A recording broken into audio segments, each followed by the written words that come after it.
Was this the beginning of the Fairness Doctrine? Was it created during his time, or did it exist, but another way to go after his critics on the radio?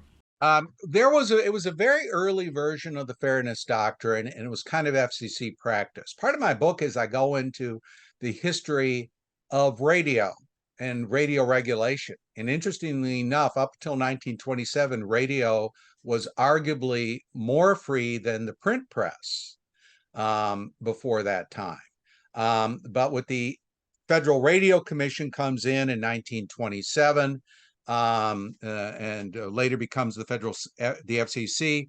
They start cutting back on the number of radio stations, and they start imposing certain rules, right? Certain expectations, which I guess you could call it in a way an early version of the Fairness Doctrine. But like with the Fairness Doctrine, what ends up happening is radio stations avoid all controversy.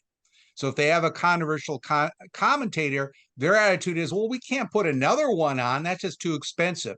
So they go to that commentator and they tell him, tone it down or we're going to get in trouble. So you get that kind of thing happening. You also get informal pressure. FDR has contacts with some of the sponsors who are powerful Democratic Party people. That's how Bo Carter gets forced off the air. He has contacts with General Foods sponsors.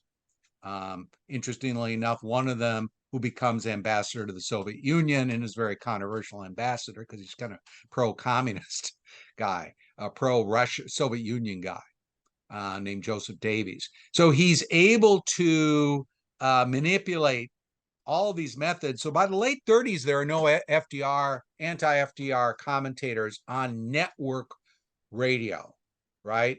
There you might find them in the smaller stations, the regional kind of quasi networks, but the big networks, they've been banished by the late 1930s from being radio commentators because it's just too much trouble to police that. Are you going to provide some alternative voice, and do you want to alienate the administration? FDR has given a lot of favors to the radio stations. He has big support from radio, but the rest of the press, the print press, doesn't like him. They tend to oppose him, but radio is in his corner, and they're getting certain perks from him.